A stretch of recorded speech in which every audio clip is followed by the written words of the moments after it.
죄송합니다. 진짜 죄송합니다. 낡은 스쿠터 옆 피투성이의 손으로 치킨 상자를 주워 담던 청년.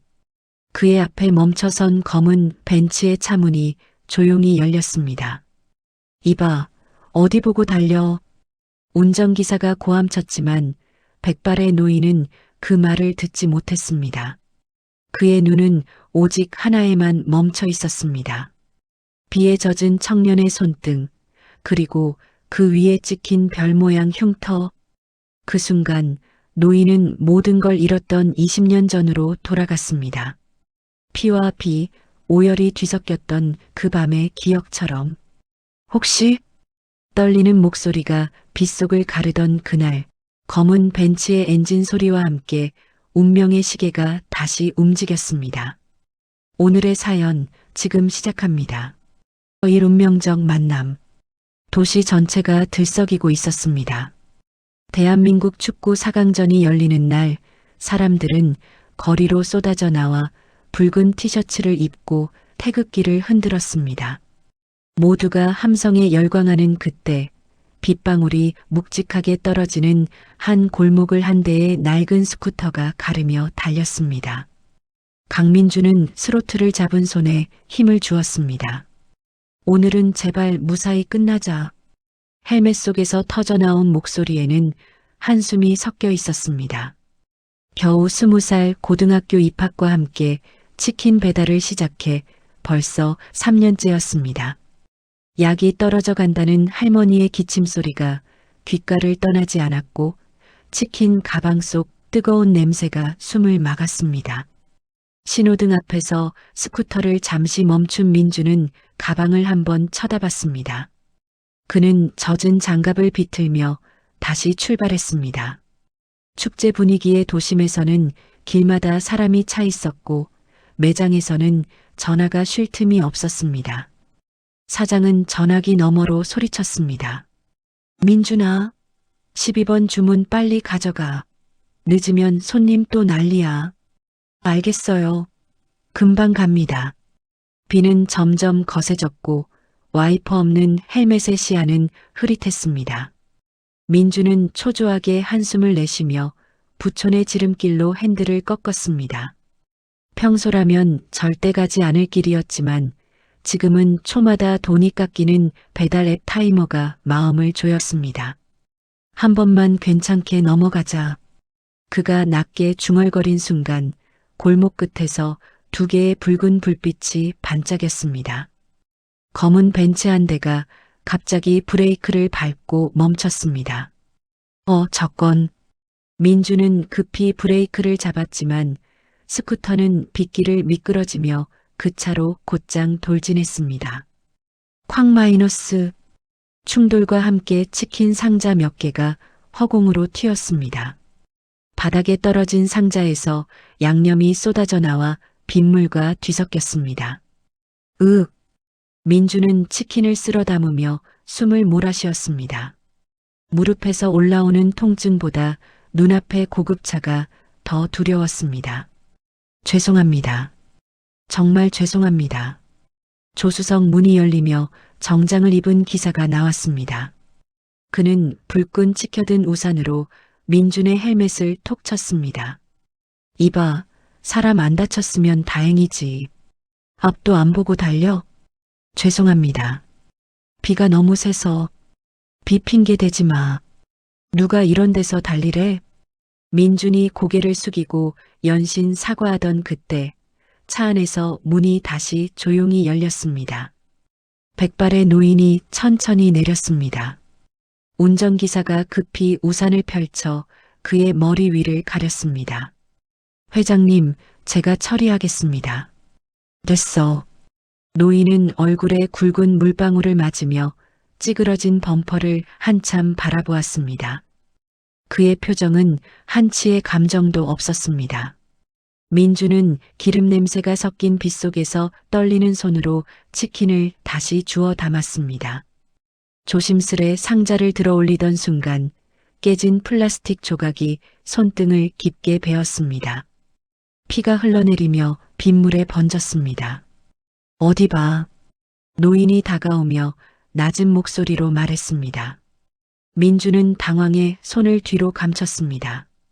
괜찮습니다. 조금 다쳤어요. 제가 다 변상할게요. 노인의 눈빛이 민준의 손등에 멈췄습니다. 빗물 사이로 미세하게 빛나는 별 모양의 흉터가 선명했습니다. 순간 그의 얼굴 근육이 굳었습니다. 저 흉터 언제부터 있었나? 어릴 때요. 그냥 태어날 때부터요. 민주는 아픈 손을 움켜쥐며 대답했습니다. 노인은 숨을 고르며 상황을 멈춘 듯 서 있었습니다. 운전기사가 다가와 낮게 속삭였습니다. 회장님, 경찰을 부르겠습니다. 아니, 노인은 손을 들어 그를 제지했습니다. 이름이 뭐라고? 강민준입니다. 노인은 고개를 끄덕이며 지갑에서 명함 한 장을 꺼냈습니다. 내가 수리비는 알아서 하마. 이거 받아두고 내일 연락하게. 민주는 두 손으로 명함을 받았습니다. 그 속엔 진성그룹 회장 이진환이라는 글씨가 선명했습니다. 정말 괜찮습니다. 제가 괜찮네. 학생처럼 성실한 사람 보기 힘들어. 노인은 짧게 말을 남기고 차로 돌아갔습니다. 검은 벤츠가 골목 끝으로 사라질 때까지 민주는 우두커니 서 있었습니다. 손바닥에서 떨어진 피가 우비에 번져들었습니다. 비에 젖은 명함을 주머니에 넣고 돌아서자 스쿠터는 이미 한쪽이 찌그러져 있었습니다. 엔진도 꺼져 있었습니다. 이걸 어쩌지? 결국 남은 배달을 마치지 못한 그는 가게로 돌아갔습니다. 사장은 얼굴을 찡그리며 소리쳤습니다. 너 오늘 뭐 하는 거냐? 다 환불했어. 죄송합니다, 사장님. 제가 내일 2배로. 필요 없어.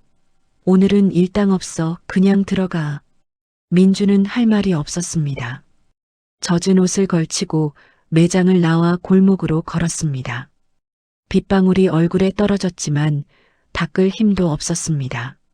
집 앞에 도착했을 때 창문 안으로 희미한 불빛이 새고 있었습니다. 그는 문을 열며 힘겹게 웃었습니다. 저 왔어요, 할머니. 작은 거실에서 할머니가 기침을 하며 그를 바라봤습니다. 오늘도 고생했지. 밖에 비 많이 오더라. 네, 조금요. 배달이 많아서요. 민주는 젖은 옷을 숨기듯 옷걸이에 걸었습니다. 저녁은 먹었냐? 괜찮아요. 배달하다가 치킨 조금 먹었어요. 민주는 웃음 지으려 했지만 손등의 통증이 저릿하게 스며들었습니다.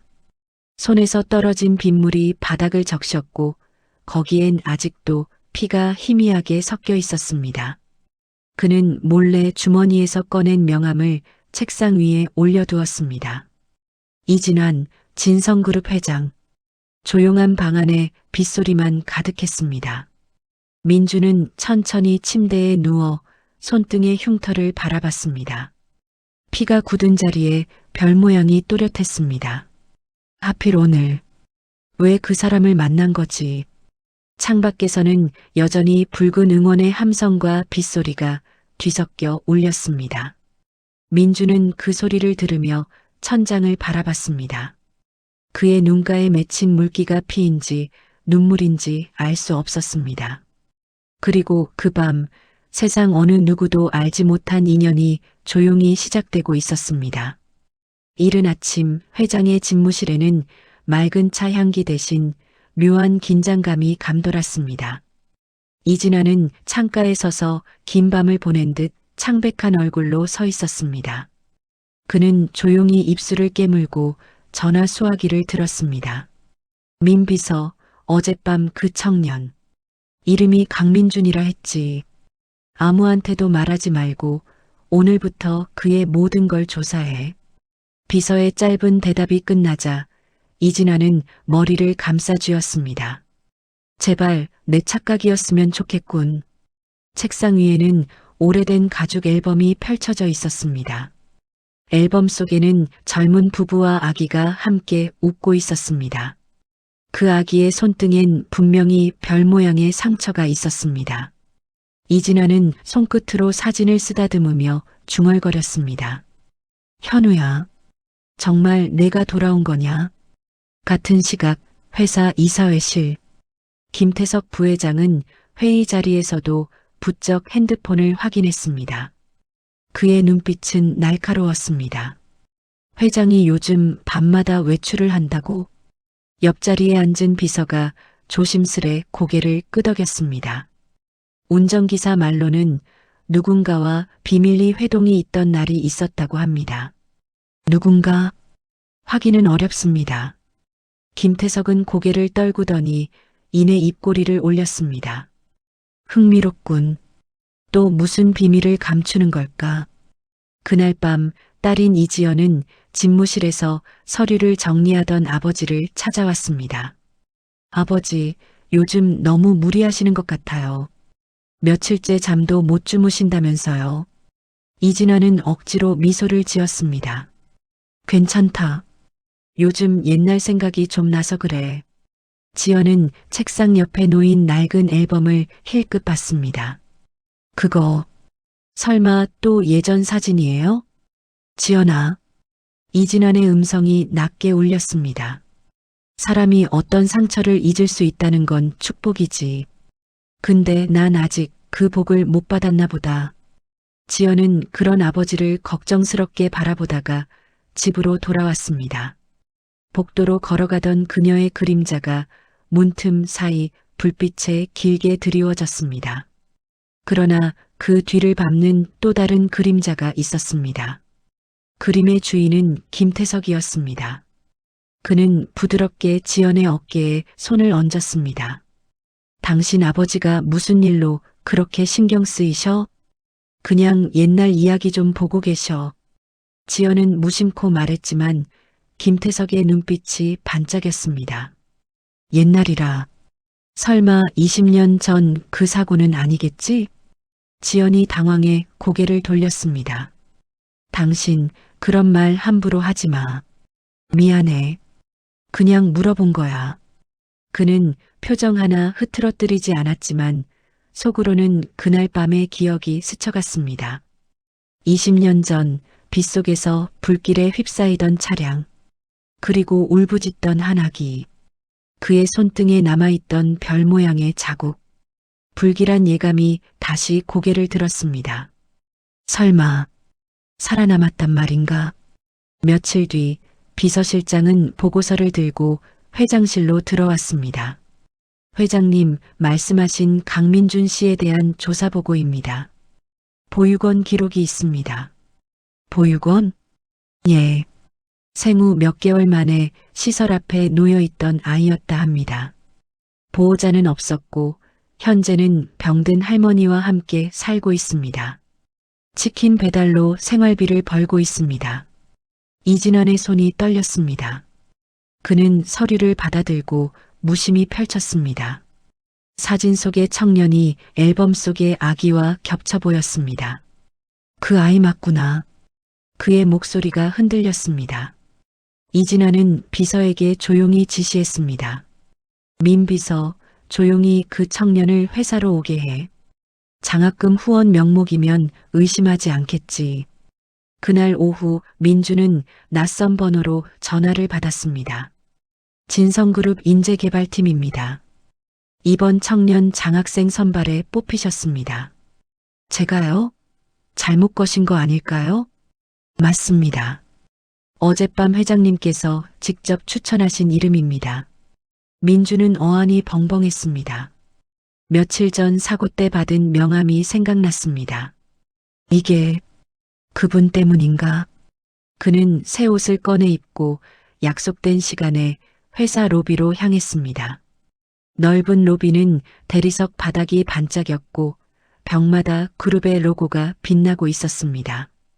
비서가 미소로 그를 맞았습니다. 강민준 씨, 회장님께서 기다리고 계십니다. 민주는 긴장한 손으로 셔츠 소매를 정리했습니다. 응접실 문이 열리자 이진환이 앉아 있었습니다. 왔나, 민준 군. 편히 앉게. 그의 목소리는 부드럽지만 깊은 울림이 있었습니다. 민주는 조심스레 자리에 앉았습니다. 장학생, 제가 그런 자격이 있는지는 모르겠습니다. 이진아는 차잔을 내밀었습니다. 세상은 노력하는 사람을 돕는 법이지. 그는 민준이 잔을 들자 노인의 눈빛이 순간 날카로워졌습니다. 비서가 조용히 눈빛을 주고받더니 구석의 찻잔을 살짝 치웠습니다. 이진아는 손등을 탁자 위로 끌어올렸습니다. 저 흉터 그대로 남았구나. 민주는 놀라며 손을 내려놓았습니다. 예, 괜찮다. 옛날에 내 아들도 그런 걸 가지고 있었거든. 민주는 웃으며 대꾸했지만 마음 한켠이 묘하게 흔들렸습니다. 잠시 뒤 비서는 귀띔하듯 회장에게 속삭였습니다. DNA 검체 확보했습니다. 며칠 후 비서실에서 봉투 하나가 들어왔습니다. 표지엔 유전자 감정 결과서라 적혀 있었습니다. 이진아는 봉투를 뜯자마자 한참을 움직이지 못했습니다. 결과지 맨 아래 이름 옆에는 숫자가 적혀 있었습니다. 일치율 99.9%. 그는 가슴을 움켜쥐며 주저앉았습니다. 눈가에 맺힌 눈물이 서류 위에 떨어졌습니다. 현우야, 내 손주야. 그 시각 김태석은 회장실 옆 사무실에서 보고를 받았습니다. 회장님이 비밀리에 어떤 청년을 만난 것으로 확인됐습니다. 청년? 예. 이름이 강민준입니다. 그 이름이 들리는 순간 김태석의 얼굴에서 피기가 사라졌습니다. 그는 무겁게 자리에서 일어섰습니다. 민준? 그럴 리가 없어. 그러나 서랍 속 깊이 숨겨둔 오래된 신문 기사 한 장이 떠올랐습니다. 이진환 회장 일가 교통사고, 손자 실종. 그는 책상에 주먹을 세게 내리쳤습니다. 그 아이가 살아있었다니. 운전기사에게 주머니 속 봉투를 건네던 어두운 빗길이 눈앞에 스쳤습니다. 그때 아기의 울음소리도. 그는 낮게 중얼거렸습니다. 이젠 다시는 내 눈앞에 나타나선 안 되는데. 김태석은 이를 악물며 서류를 찢었습니다. 내가 만든 세상은 내 손으로 지킨다. 이진아는 그런 음모 따윈 몰랐습니다. 그는 단 한 사람만 생각했습니다. 20년을 찾아 헤맸던 손자. 그 청년이 있는 곳으로 가기 위해 그는 모든 걸 걸기로 했습니다. 며칠 동안 민준의 하루는 꿈을 꾸는 것처럼 지나갔습니다. 진성그룹 장학금이라는 뜻밖의 기회는 그에게 처음 느껴보는 여유를 가져다 주었습니다. 그동안 미뤄뒀던 할머니의 보약을 짓고 낡은 스쿠터의 타이어를 교체하던 민준의 마음엔 오랜만에 따뜻한 안도감이 피어올랐습니다. 이젠 조금은 괜찮아지겠지. 할머니는 그의 어깨를 다독이며 웃었습니다. 그래, 내 노력의 보람이지. 하늘도 이제 너를 돕는가 보다. 하지만 행복은 짧았습니다. 어느 날 아침 치킨집 사장은 평소와는 전혀 다른 얼굴로 그를 불렀습니다. 민준아, 우리 솔직히 말하자. 요즘 내가 배달 늦을 때가 많잖아. 죄송합니다, 사장님. 요즘 비가 자주 와서요. 이건 이번 주만 그런 게 아니야. 손님 컴플레인도 많고 나도 더는 어쩔 수가 없다. 사장님, 저 정말 열심히 했어요. 사장은 눈을 피하며 고개를 저었습니다. 미안하다. 오늘까지만 하자. 그 말이 끝나자 민준의 손에 들린 배달 가방이 힘없이 떨어졌습니다. 갑자기 왜 그러세요? 어제까진 괜찮다고 하셨잖아요. 윗분이 가게 사정 좀 봐달라고 해서 부탁받은 게 있어서. 나도 불편해. 윗분, 그 말이 낯설게 들렸습니다. 그날 저녁 또 다른 악몽이 찾아왔습니다. 집주인이 아무런 예고 없이 문을 두드렸습니다. 강민준 씨, 미안하지만 방을 비워줘야겠어. 네? 갑자기요? 우리 아들이 들어오기로 했거든. 오늘 안에 짐 좀 정리해줘. 갑자기라뇨. 아직 계약 기간 한 달이나 남았는데요. 위에서 말이 나와서 그래. 위라뇨? 무슨 말씀이세요? 집주인은 대답 대신 문을 닫아버렸습니다. 하루 만에 일자리를 잃고 집에서까지 쫓겨난 민주는 멍한 얼굴로 거리를 걸었습니다. 빗방울이 얼굴에 닿아도 실감이 나지 않았습니다. 도대체 왜 이런 일이 연달아 일어나는 거지? 그는 손에 쥔 종이봉투를 내려다보았습니다. 보약이 담긴 비닐봉지가 가볍게 흔들렸습니다. 뒤에서 할머니의 허약한 기침 소리가 귓가를 울렸습니다. 며칠 후 할머니의 병세는 빠르게 악화되었습니다. 병원에서는 입원이 필요하다고 했지만 어디에도 그럴 돈이 없었습니다. 민주는 지푸라기라도 잡는 심정으로 여기저기 전화를 걸었습니다. 죄송한데 단기 알바라도 구할 수 있을까요? 이미 인원 다 찼어요. 하루만이라도 부탁드립니다. 우린 학생이나 받지 청년은 안 받아요. 그 어떤 문도 열리지 않았습니다. 그때 낡은 현관 앞에 검은 정장을 입은 낯선 남자가 명함을 내밀었습니다. 강민준 씨죠? 저희는 개인금융회사인데 급전이 필요하신 분들을 돕고 있습니다. 전 그런 거 안 합니다. 이건 대출이 아닙니다. 담보 없이 무이자에 가까운 조건으로 도와드리는 겁니다. 남자는 거짓말처럼 친절한 미소를 지었습니다. 할머니 병원비 때문에 힘드시다면서요? 민준의 얼굴이 굳었습니다. 그걸 어떻게 해? 우리도 사람입니다. 사정 듣고 찾아온 겁니다. 사무실이라며 안내된 곳은 오래된 빌딩의 지하층이었습니다. 불빛은 희미했고 담배 냄새가 짙었습니다. 테이블 위에는 두꺼운 계약서와 펜이 놓여 있었습니다. 여기에 서명만 하시면 돼요.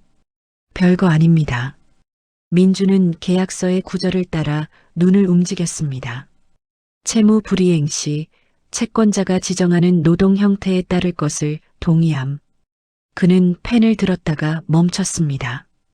이 조항은 뭔가요? 그냥 형식입니다. 깊게 생각하지 마세요. 그때 문이 벌컥 열렸습니다. 그 펜 내려. 낯익은 얼굴, 진성그룹의 비서실장이었습니다. 뒤이어 검은 양복을 입은 경호원들이 안으로 들어왔습니다. 사무실 안의 남자들이 갑자기 침을 삼켰습니다. 이게 무슨 일이야? 민주는 얼떨결에 손을 멈췄습니다. 비서실장은 계약서를 낚아채더니 칼날 같은 눈빛으로 찢었습니다. 이건 불법입니다. 당신들 경찰서에서 이야기하시죠. 남자들이 비명을 지르며 달아났지만 경호원들이 그들을 막았습니다. 비서실장은 민준을 바라보며 부드럽게 말했습니다. 강민준 씨, 다 김태석 부회장이 꾸민 함정입니다. 부회장이요? 당신을 사회적으로 매장시키려는 계획이었어요. 민주는 말을 잃었습니다. 왜 저를요? 전 그 사람을 모릅니다. 비서실장은 침착히 말했다. 당신이 이진환 회장님의 손자이기 때문입니다. 그 말이 방안을 얼어붙게 만들었습니다. 민주는 한동안 아무 말도 할 수 없었습니다. 그게 무슨 소리예요? 모든 건 곧 회장님께서 직접 설명하실 겁니다. 잠시 뒤 검은 차량이 건물 앞에 멈추었습니다. 비서실장이 문을 열었고 노인의 목소리가 들렸습니다. 민준아, 이리 오너라. 이진아는 걱정스러운 눈빛으로 그를 바라보았습니다. 너무 놀라지 마라. 모두 내 불찰이었다. 민주는 속삭이듯 물었습니다. 정말 저를 아시나요? 이진아는 조심스럽게 종이 봉투를 내밀었습니다. 안에는 유전자 검사 결과와 가족 사진이 들어 있었습니다. 너는 내 손자 현우다. 민준의 입술이 떨렸습니다. 눈앞의 사진 속에서 아기였던 자신이 웃고 있었습니다. 그럴 리가 없어요. 전 그냥 배달부예요. 너의 부모님은 내 아들과 며느리다. 그날 사고로 잃었다고 생각했다. 민주는 주저앉아 머리를 감쌌습니다. 그럼 할머니는? 그분은 너를 살리기 위해 모든 걸 걸었던 분이다. 이진환이 손을 내밀었지만 민주는 눈을 감아버렸습니다. 잠깐 시간을 주세요. 너무 갑자기라. 그래, 그럴 줄 알았다. 하지만 알아둬라. 이제부터는 내가 지켜줄 테니 두려워하지 마라.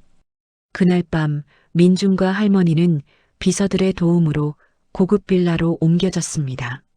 낯선 방에서 민주는 잠을 이루지 못했습니다. 창밖의 어둠 너머에서 도시의 불빛이 깜빡였고 머릿속에서는 끊임없이 한 사람의 얼굴이 떠올랐습니다. 회사 부회장 김태석. 그 이름이 점점 선명해질수록 민준의 눈빛은 조용히 변해갔습니다.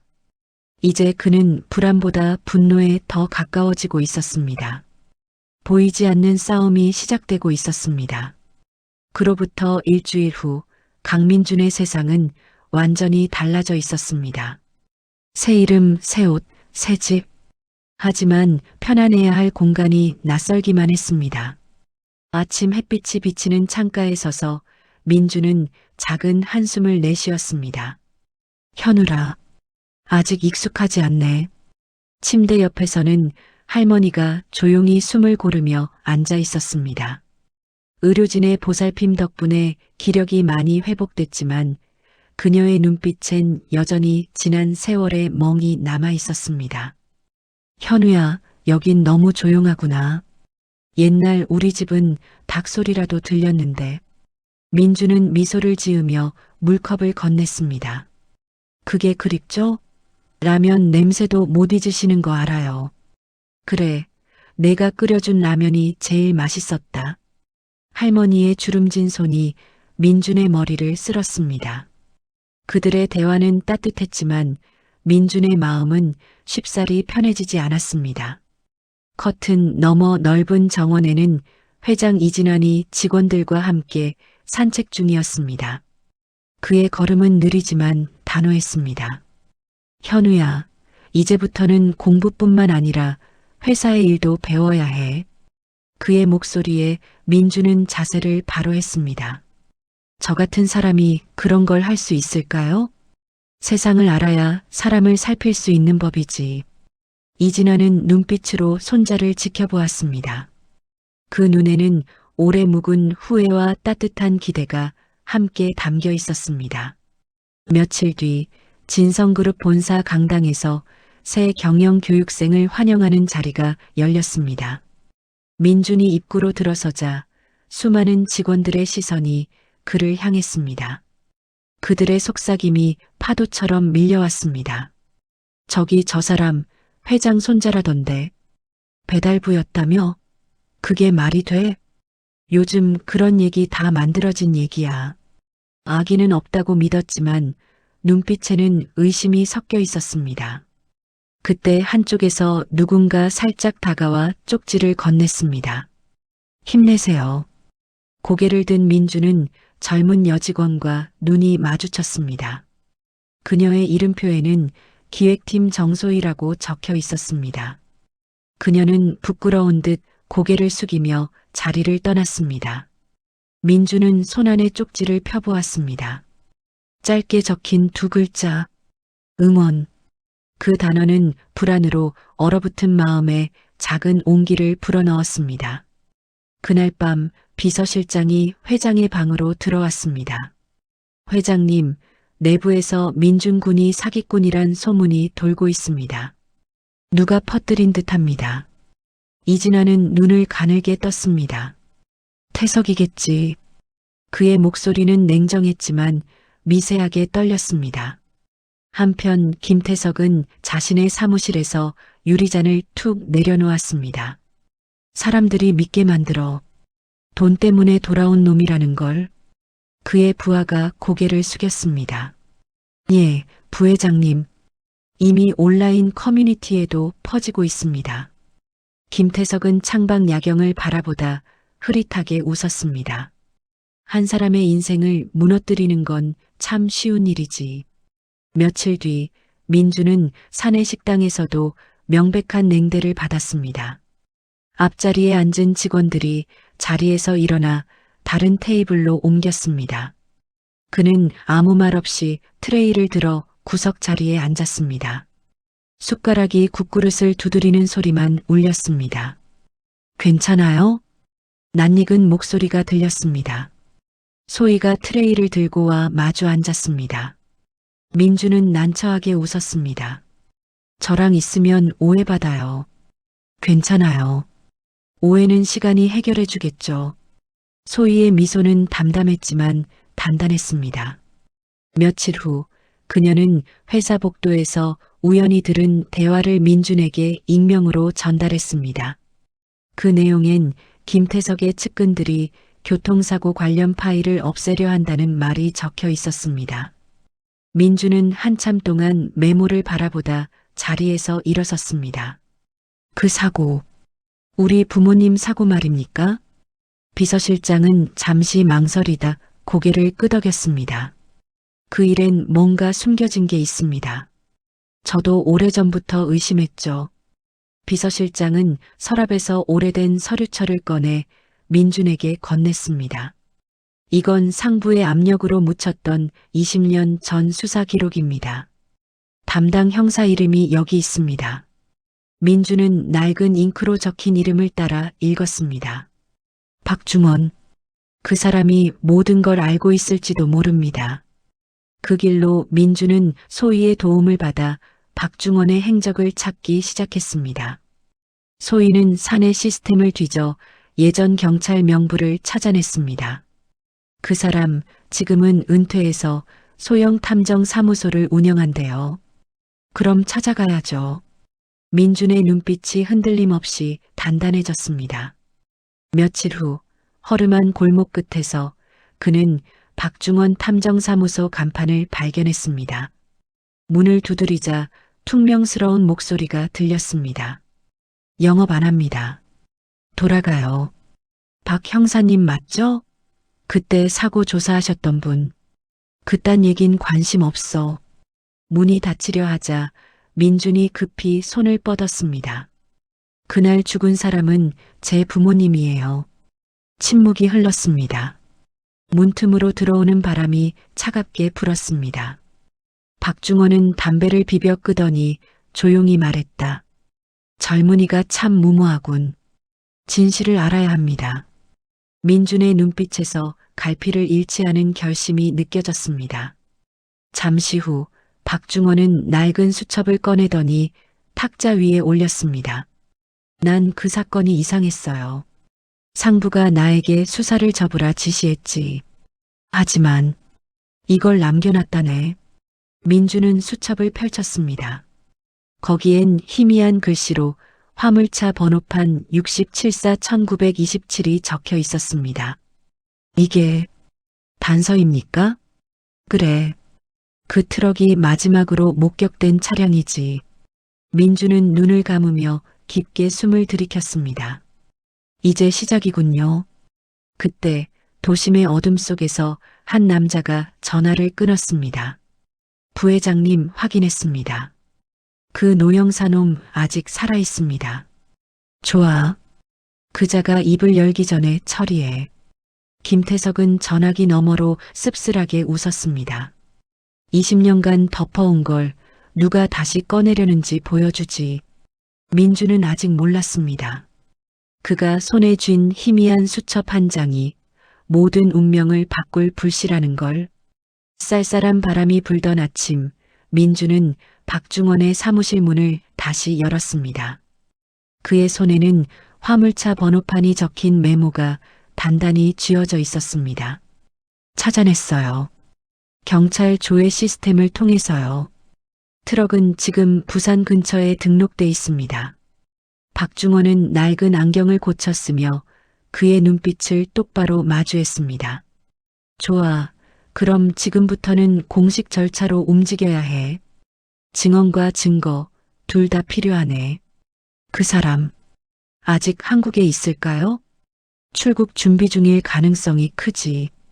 우리가 서두르지 않으면 사라진다. 이들은 바로 차를 몰고 서울을 떠났습니다.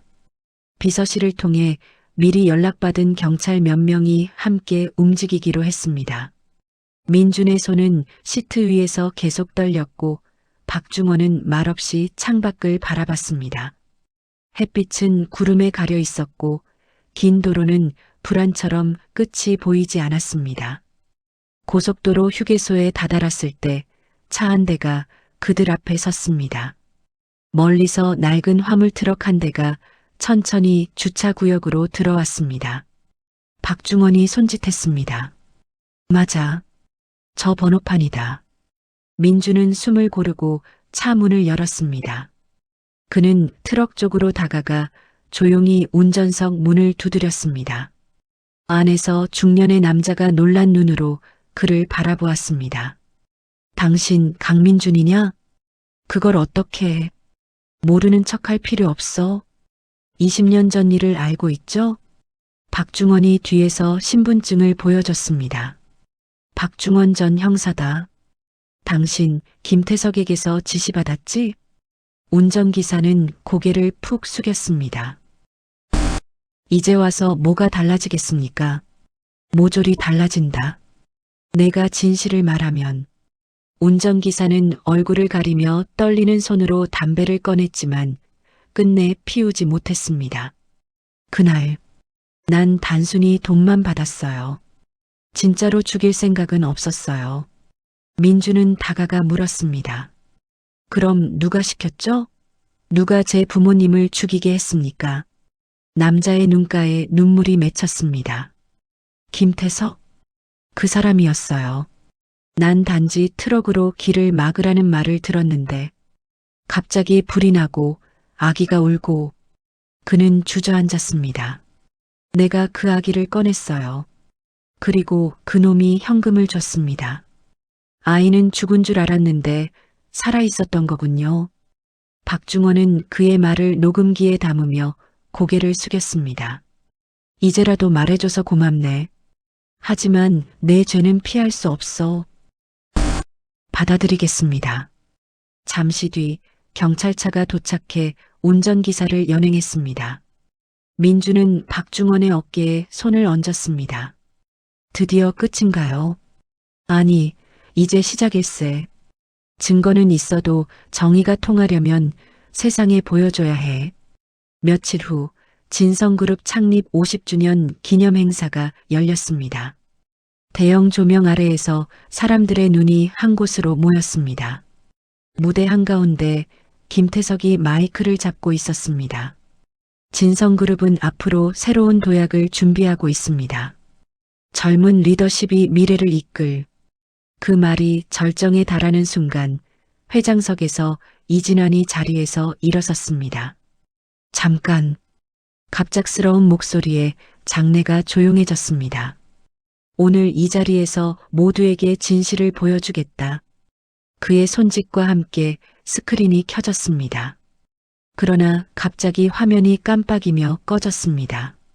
통제실 안에서 김태석의 측근이 컴퓨터를 향해 외쳤습니다. 멈춰. 영상 파일 지워. 같은 순간 스탠딩 구역 뒤편에서 소희가 노트북을 들고 달려갔습니다. 그럴 줄 알았지. 그녀는 준비해둔 보조 라인을 연결했습니다. 잠시 후 대형 스크린이 다시 켜졌습니다. 영화처럼 밝은 화면에 한 사내의 얼굴이 비쳤습니다. 저는 20년 전 김태석 부회장의 지시를 받고 교통사고를 냈습니다. 대형 행사장은 숨죽인 듯 침묵에 잠겼습니다. 사람들의 눈이 순식간에 김태석을 향했습니다. 이건 조작이야. 그의 목소리가 막무가내로 울렸습니다. 저건 누군가 꾸민 음해극이야. 그러나 이미 경찰들이 행사장 문을 열고 들어오고 있었습니다. 박중원이 서류를 들고 앞으로 나왔습니다. 김태석, 살인교사 및 아동유기 혐의로 체포합니다. 김태석은 주먹을 날렸지만 경찰들에게 제압당했습니다. 이봐, 이 노인아. 내가 뭘 안다고 이 판에서 날 몰아내. 이진아는 단상 위에서 차분히 그를 내려다봤습니다. 내가 만든 판을 부수러 내가 다시 올라온 거다. 그 순간 플래시가 쏟아지고 기자들의 외침이 터졌습니다. 이현우 씨, 지금 어떤 기분이십니까? 민주는 한참을 말없이 서 있다가 천천히 입을 열었습니다. 부모님이 이제야 편히 쉬시겠네요. 그의 목소리는 흔들렸지만 눈빛만큼은 단단했습니다. 이진아는 손자의 어깨를 다독이며 마이크를 잡았습니다. 이제 이 자리에 공식적으로 선언하겠다. 이 젊은이는 내 손자 이현우다. 순식간에 환호와 박수가 터졌습니다. 김태석은 수갑에 묶인 채로 끌려가며 돌아봤습니다. 눈빛엔 패배와 분노가 섞여 있었습니다. 너 따위가 나를 무너뜨릴 줄 알았나? 민주는 조용히 고개를 숙였습니다. 당신이 밟은 건 내 인생이 아니라 당신 스스로였어요. 그날 저녁 회장차가 산자락의 묘역에 멈췄습니다. 민주는 부모님의 이름이 새겨진 비석 앞에서 헌화를 했습니다. 비가 갠 하늘에서 햇살이 스며들었고 바람이 잔잔히 불었습니다. 그는 두 손을 모아 조용히 속삭였습니다. 이제 됐어요. 다 밝혀냈어요. 저 잘 살게요. 뒤에서 이진환이 천천히 다가와 그의 어깨에 손을 얹었습니다. 현우야, 우리 모두 수고했다. 민주는 고개를 끄덕이며 미소를 지었습니다. 그리고 눈앞의 두 묘비를 향해 작은 절을 했습니다. 그의 주먹은 이제 떨리지 않았습니다. 진실은 드디어 빛 위로 드러났고 그들의 어둠은 끝이 났습니다. 한동안 모든 게 평화로웠습니다. 김태석의 체포 후 진성그룹 본사는 안정을 되찾았고 언론은 이진환 회장과 손자 이현우의 재회를 감동적으로 다뤘습니다. 사람들은 배달 청년이 재벌 손자였다는 이야기로 하루를 시작했고 그 중심에 선 민준, 아니 현우는 행복하면서도 어쩐지 불안했습니다. 이런 날이 오래 갈 수 있을까? 그는 창밖을 보며 스스로에게 중얼거렸습니다. 할머니의 병세도 호전되어 맑은 얼굴로 웃는 날이 많아졌습니다. 현우야, 나 이제 괜찮아. 이렇게 좋은 침대에 누워 있으니까 몸이 새털 같아. 그래도 무리하면 안 돼요. 의사 선생님이 아직은 조심하라 했잖아요. 내가 매일 와서 손잡아 주는데 뭐가 걱정이야. 할머니의 웃음에 현우의 어깨가 부드럽게 풀렸습니다. 그는 이제 할아버지의 권유로 경영 수업을 본격적으로 시작했습니다. 경영은 돈이 아니라 사람을 다루는 일이라는 걸 명심해라. 할아버지의 말에 현우는 고개를 끄덕였습니다. 그는 단 한 번도 누군가를 부하 직원이라 부르지 않았습니다. 대신 누구보다 먼저 인사하고 식사를 함께하며 이야기를 들었습니다. 며칠 후 그가 직접 기획한 프로젝트의 첫 제안서를 회장 앞에 내밀었습니다. 희망치킨이라는 이름입니다. 서민들이 부담 없이 즐길 수 있는 건강한 브랜드를 만들고 싶어요. 이진아는 조용히 서류를 읽다가 고개를 들었습니다. 좋다. 사람의 마음을 읽는 사업이지. 해보자꾸나. 그렇게 시작된 희망치킨은 본사가 아닌 변두리 작은 가게에서 첫 발을 내디뎠습니다. 오픈 당일 현우는 직접 앞치마를 두르고 손님을 맞았습니다. 어서 오세요. 이번 주 오픈 기념으로 할인 중입니다. 그의 정직한 미소와 진심 어린 환대에 사람들은 금세 몰렸습니다. SNS에서는 흑수저 출신 재벌 3세의 진정성이라는 말이 퍼졌고 방송사들이 인터뷰를 요청했습니다. 그날 저녁 이진아는 가게를 직접 찾아와 박수를 쳤습니다. 대단하구나, 현우야. 이게 내가 만든 세상이란다. 그 말에 현우는 어색한 미소로 대답했습니다. 아직 시작이에요. 더 많은 사람에게 희망을 주고 싶어요. 하지만 행복은 다시 한번 짧게 끝났습니다. 작은 가족 파티가 열린 날 밤 할머니가 손수 포장해온 헝겊 인형을 내밀었습니다. 이거 내 어릴 적에 늘 안고 자던 인형이야. 내가 몇 번이나 꿰맸다. 이걸 아직도 가지고 계셨네요. 그럼 우리 현우는 뭐든 소중히 여기는 아이였지. 할머니는 미소를 지었지만 다음 순간 얼굴이 하얗게 질렸습니다. 가슴을 움켜쥔 채로 숨을 제대로 쉬지 못했습니다. 할머니, 현우는 다급히 그녀를 부축했지만 의식은 이미 희미해졌습니다. 구급차 사이렌 소리 속에서 그는 울부짖었습니다. 병원 응급실 의사들이 분주히 움직였습니다. 심장 기능이 매우 불안정합니다. 즉시 이식 수술이 필요합니다. 간단한 문장이었지만 현우에게는 천둥 같았습니다. 수술비는 문제가 아니었으나 기증자를 구하는 문제는 하늘의 별 따기였습니다. 며칠 후에도 소식은 없었습니다. 적합한 기증자는 아직 못 찾았습니다. 죄송합니다. 의사의 말을 들으며 현우는 벽에 머리를 기댔습니다. 할머니의 창백한 얼굴이 창문 너머 흰 불빛 속에서 섬세하게 떨렸습니다. 그 무렵 교도소에서는 김태석이 변호사를 통해 이상한 서류를 내밀었습니다. 그는 차분히 웃으며 낮게 말했습니다. 내가 갇혀 있어도 세상은 움직이지. 곧 흥미로운 일이 벌어질 거야. 며칠 후 한 탐사보도 기자에게 익명의 제보 메일이 도착했습니다. 진성그룹이 회장 손자의 할머니를 위해 장기 이식 순서를 조작했다. 즉시 기사는 헤드라인으로 퍼져나갔습니다. 뉴스를 본 현우와 이진환의 표정은 굳었습니다. 이건 완전 조작이에요. 알아. 하지만 사람들은 의심부터 하지. 기사는 삽시간에 확산되었고 라이벌 기업은 여론을 부추겼습니다. 진성그룹이 법 위에 있다. 노인 한 명 살리려고 생명윤리를 무시했다. 댓글에는 독설이 넘쳤습니다. 매장 앞에는 시위대까지 몰려들었습니다. 사기 프랜차이즈 퇴출하라. 돈으로 생명을 사고 파는 집안. 현우는 창가에 서서 그들을 바라봤습니다. 그의 눈동자에 흔들림이 번졌습니다. 이제 사람들은 내 진심을 믿지 않아요. 현우야, 내 진심은 진심 그대로 남는 거다. 이진환의 목소리는 단호했지만 얼굴엔 깊은 주름이 드리워졌습니다. 며칠 뒤 병원은 결국 원칙을 이유로 수술을 거부했습니다. 여론이 잠잠해질 때까지는 불가합니다. 그럼 그 사이에 할머니가 현우의 말은 끝나지 못했습니다. 그날 밤 그는 중환자실 창문 앞에서 무릎을 꿇고 있었습니다. 기계음 속에서 할머니의 손이 힘없이 떨어졌습니다. 제발 어떻게든. 그의 눈에서는 눈물이 멈추지 않았습니다.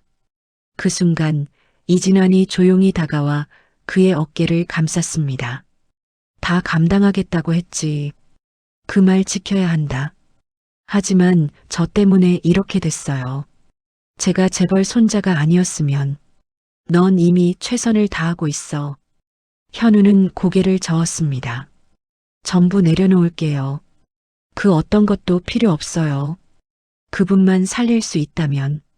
그가 중얼거린 그 한마디는 마치 약속처럼 울렸습니다. 창밖의 불빛이 희미하게 깜빡이고 병실의 공기는 차가웠지만 그의 눈동자 안에는 작은 불씨 같은 결심이 피어오르고 있었습니다. 가족을 지키기 위해 그는 다시 세상과 싸울 준비를 하고 있었습니다. 그날 새벽 기자들의 카메라 플래시가 무겁게 서울 하늘을 비추고 있었습니다. 진성그룹 본사 앞 회전문을 통해 이진환 회장이 천천히 걸어 나왔습니다.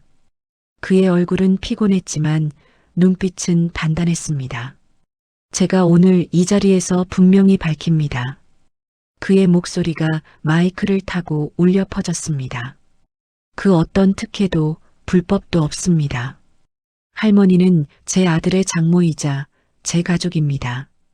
단 한 명의 생명이라도 살릴 수 있다면 제 전 재산을 내놓을 각오가 되어 있습니다. 순간 기자들의 술렁임이 퍼졌습니다. 그는 잠시 말을 멈췄다가 조용히 미소를 지었습니다.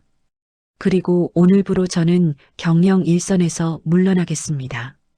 개인의 명예 대신 사회 정의를 택하겠습니다. 그 말은 폭풍처럼 퍼졌습니다. 이진환 회장의 퇴진, 그리고 사회 환원 약속은 사람들의 시선을 바꿔놓았습니다. 하지만 진정한 파장은 그날 오후에 찾아왔습니다. 병원 복도 끝, 민준이 조용히 앉아 있었습니다. 그의 눈은 충혈되어 있었고 손끝은 하얗게 질려 있었습니다. 그가 들고 있던 것은 기자회견 원고였습니다. 할아버지의 자리도 책임지고 내려놓겠습니다. 그는 낮게 읊조리며 원고를 접었습니다.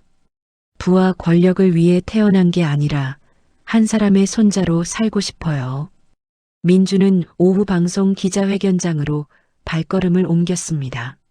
수많은 카메라 앞에 선 그의 표정은 담담했습니다.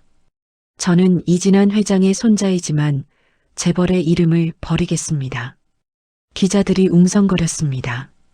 상속 포기 선언입니까? 그는 잠시 침묵하다 고개를 끄덕였습니다. 맞습니다. 더는 재산도 지위도 원하지 않습니다. 지금 제게 필요한 건 제 가족, 단 한 분의 생명뿐입니다. 눈앞에 카메라가 그의 얼굴을 비췄습니다. 그의 목소리는 점점 떨렸지만 멈추지 않았습니다. 제게 남은 시간이 그리 많지 않습니다. 할머니를 살릴 수만 있다면 제가 가진 모든 걸 내려놓겠습니다. 그러니 도와주세요. 그의 마지막 말이 마치 기도처럼 퍼졌습니다. 순간 기자들이 말을 잃었습니다. 눈물로 번진 얼굴 앞에서 한 사람의 진심이 세상을 흔들고 있었습니다. 그날 저녁 인터넷에는 이현우 기자회견 눈물 영상이 순식간에 퍼졌습니다. 댓글에는 다시 사람들의 마음이 모여들었습니다. 저 청년은 진심이야. 가족을 위해 모든 걸 버렸다고? 저건 진짜 용기다. 희망 치킨을 둘러싸고 시위를 벌였던 사람들조차 촛불을 들고 병원 앞에 모이기 시작했습니다. 살려주세요. 기적을 일으켜주세요. 도시의 밤이 따뜻하게 빛났습니다. 헌혈증을 모으는 손이 이어졌고 SNS에는 해시태그 할머니를 살려주세요가 폭발적으로 퍼졌습니다. 뉴스 앵커가 전했습니다. 전국적으로 헌혈증 기부가 몰리고 있습니다. 일부 의료단체들은 희망의 메시지를 보냈습니다. 그 시각 먼 지방의 한 병원, 아들의 머리맡에서 눈물을 흘리던 한 부부가 있었습니다. 의사는 조용히 고개를 숙였습니다. 더 이상은 의식 회복이 어렵습니다. 부부는 서로를 붙들고 오열했습니다. TV에서는 마침 민준의 기자회견 장면이 다시 재생되고 있었습니다. 눈물로 호소하는 그의 얼굴이 화면에 떠올랐습니다. 부인은 손수건으로 얼굴을 닦으며 말했습니다. 여보, 저 사람 진심이네. 남편은 잠시 침묵하다 결심한 듯 고개를 끄덕였습니다. 우리 아들의 마지막 숨이 누군가를 살릴 수 있다면 그게 아이가 바라는 일일 거야. 그들은 즉시 이식센터로 연락했습니다. 저희 아들의 심장을 기증하고 싶습니다. 뉴스 속보가 번개처럼 퍼졌습니다. 심장 기증자 발견, 수혜자 이현우 손자의 할머니로 결정. 그 소식을 듣는 순간 병원 복도에서 민주는 손으로 얼굴을 감쌌습니다. 눈물이 멈추질 않았습니다. 하늘이 살려주셨네요. 이식 수술이 긴박하게 진행됐습니다. 유리문 너머로 의료진들이 분주하게 오갔습니다. 민주는 마치 시간이 멈춘 듯 그 앞에서 두 손을 모았습니다. 그의 옆에서 이진환이 조용히 서 있었습니다. 넌 할 수 있는 걸 다 했어. 이제 기적을 믿자. 그렇게 긴 밤이 흘렀습니다. 새벽 3시 수술실 문이 열렸고 의사의 얼굴에 조용한 미소가 피었습니다. 수술은 성공했습니다. 순간 민준의 다리가 풀렸습니다. 그는 바닥에 주저앉아 울었습니다.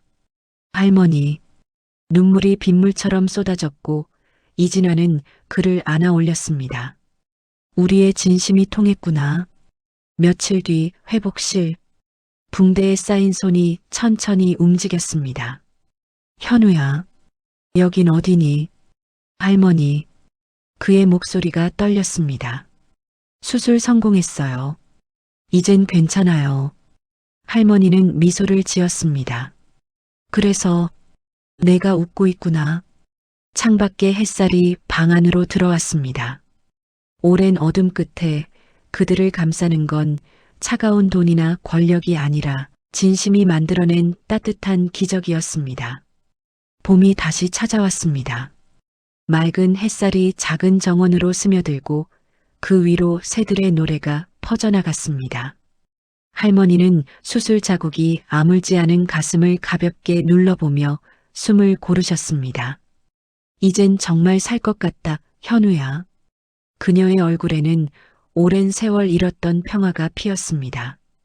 꽃이 흐드러진 화분에 물을 주며 할머니는 혼잣말처럼 중얼거렸습니다. 이렇게 조용한 오후가 언제였을까? 작은 마을 골목 어귀 간판 하나가 햇빛에 반짝였습니다. 민준이네 치킨. 문이 열리자 고소한 냄새와 함께 익숙한 웃음소리가 흘러나왔습니다. 어서 오세요. 오늘도 특별 소스 준비돼 있어요. 민주는 환하게 웃으며 주문을 받았습니다. 이제 더 이상 수천억짜리 그룹 후계자가 아니라 동네에서 손님을 맞는 한 청년일 뿐이었습니다. 손님들이 자리를 채우자 그는 익숙한 손놀림으로 치킨을 튀겼습니다. 가게 벽 한편에는 사진 몇 장이 걸려 있었습니다. 낡은 배달 스쿠터와 함께 찍은 사진, 첫 매장 오픈 때의 모습, 그리고 이 회장과 함께 웃는 가족 사진. 그 아래에는 희망은 함께 나눌 때 자라납니다라는 손글씨 문구가 붙어 있었습니다. 현우야, 여기 새 메뉴 이름이 뭐였더라? 주방 문틈으로 이 회장이 상기된 얼굴을 내밀었습니다. 앞치마를 두른 채였습니다. 할아버지, 또요? 할머니표 특별 소스요. 10번은 말씀드렸잖아요. 그래, 그게 제일 인기라지? 그들은 서로를 보며 웃었습니다.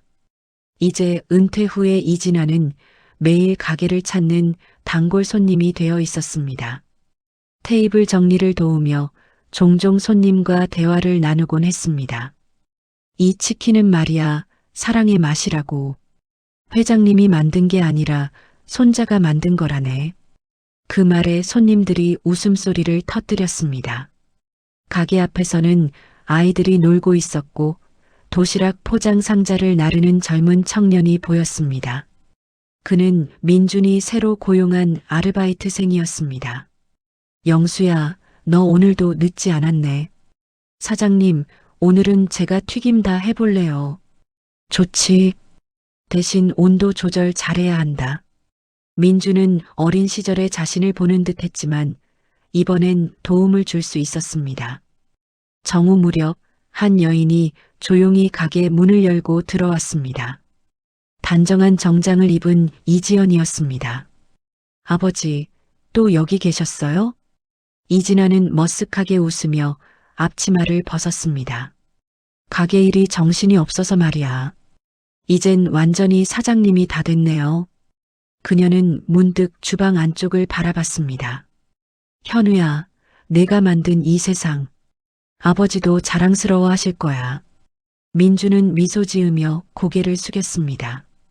덕분이에요, 이모. 그녀는 몇 년 전 남편과 이혼한 뒤 진성의료재단의 이사장으로 돌아와 있었다. 이 회장의 뜻을 이어 전국의 병원의 장기이식 지원을 확대했고 그 성과는 이미 사회에 귀감이 되었다. 다음 주 재단 행사 때 기증자 가족분들 오시기로 했어요. 너도 꼭 와야 한다. 네, 잊지 않을게요. 가게 밖으로 나오던 그녀의 발걸음이 잠시 멈췄습니다. 소희가 공손히 문을 열어주며 미소를 지었습니다. 어서 오세요, 이사장님. 어머, 내가 여기 있었구나. 퇴근 후엔 여기 자주 와요. 치킨만큼 마음이 따뜻해지거든요. 두 사람은 웃으며 인사했다. 며칠 후 재단 행사에서 민주는 기증자 가족을 만났습니다. 심장을 보낸 부부는 여전히 슬픔이 남아 있었지만 민주는 진심으로 머리를 숙였습니다. 당신들이 아니었다면 제 가족은 지금 이 자리에 없었을 겁니다. 부인은 눈물을 훔치며 그를 안았습니다. 이제 우리도 가족이에요. 행사가 끝난 뒤 민주는 작은 화분 하나를 들고 병원 옥상에 올랐습니다. 거기에는 따뜻한 봄바람이 불고 있었습니다. 할머니, 이건 기증자 아들을 기리기 위한 꽃이에요. 이름은 희망초래요. 그는 꽃잎을 손끝으로 쓰다듬었습니다. 며칠 후 다시 가게. 손님들로 붐비는 저녁, 현우는 주방을 돌아다니며 웃음을 멈추지 못했습니다. 영수야, 불 조심해. 소희 씨, 저쪽 주문 튀김 나갔어요? 방금 나갔어요. 오늘 손님 엄청 많아요. 분주한 와중에도 웃음이 흘러넘쳤습니다. 문득 가게 문이 열리고 익숙한 목소리가 들렸습니다. 할머니 등장하신다. 모두가 고개를 돌리자 할머니가 이 회장의 손을 잡고 들어왔습니다. 여기 이 두 노인 좀 봐요. 손님보다 늦게 오네. 이 회장이 웃으며 대꾸했습니다. 오늘은 내가 일일 서빙 담당이지. 가게 곳곳에서 웃음이 터졌고 조명이 따뜻하게 비추었습니다. 식탁 위에는 세 사람의 손가락에 맞춘 똑같은 반지가 빛났습니다. 그 반지를 맞잡으며 할머니가 조용히 말했습니다. 이제야 진짜 가족이 된 것 같구나. 영수는 셔터를 눌렀습니다. 찰칵. 그 순간 사진 속에는 웃음이 끊이지 않는 세 사람이 담겼습니다. 가게 창문 밖으로는 민준이네 치킨 간판이 부드럽게 흔들렸습니다. 밤이 깊자가게 불이 하나둘 꺼졌습니다. 현우는 문을 잠그며 영수에게 가게 열쇠를 건넸습니다. 내일은 내가 문 열어봐. 이젠 내 차례야. 진짜요? 제가요? 응. 오늘의 시작은 항상 누군가에게서 이어지는 거니까. 현우는 골목으로 걸어 나왔습니다. 옆에서는 할머니가 팔짱을 끼고 있었고 그 옆엔 이진환이 천천히 걸었습니다. 현우야, 밤하늘에 별 좀 봐라. 너 어린 때 손등에도 별이 있었지. 할머니의 말에 세 사람은 하늘을 올려다봤습니다. 별빛이 그들의 얼굴을 비추며 반짝였습니다. 가족의 발자국이 사라진 골목 끝 따뜻한 바람이 불었고 가게 창문 속 희망치킨 불빛만이 고요히 그들의 행복을 비추고 있었습니다. 아우트로. 비가 그치고 나면 언제 그랬냐는 듯 길가의 무릉덩이도 금세 마릅니다. 하지만 이현우에게, 아니 여전히 강민준이라 불리고 싶은 그 청년에게 비는 단순한 날씨가 아니었습니다. 가난과 고통, 죄책감과 그리움을 씻어내던 시간의 상징이었죠. 스쿠터와 치킨 상자를 부둥켜 안고 달리던 그 밤이 없었다면 그는 결코 자신의 진짜 이름을 찾지 못했을지도 모릅니다. 이진환 회장은 더 이상 세상을 두려워하지 않습니다. 그는 거대한 빌딩 대신 작고 따뜻한 치킨집 안에서 가족의 웃음을 바라보며 삶의 의미를 되찾았습니다. 서로 다른 세월을 살아온 두 사람은 이제 한 식탁에서 같은 밥을 나누며 웃고 있습니다. 고통이 지나간 자리에 남은 건 후회가 아닌 사랑이었습니다. 그리고 그 사랑은 우리 모두에게 말합니다. 누구나 한 번쯤은 넘어지고 잃지만 마음을 잃지 않는다면 언젠가는 반드시 제자리로 돌아온다고요. 이 이야기를 끝까지 들어주신 분이 계시다면 잘 들었다고 댓글 하나만 남겨주세요. 감사합니다.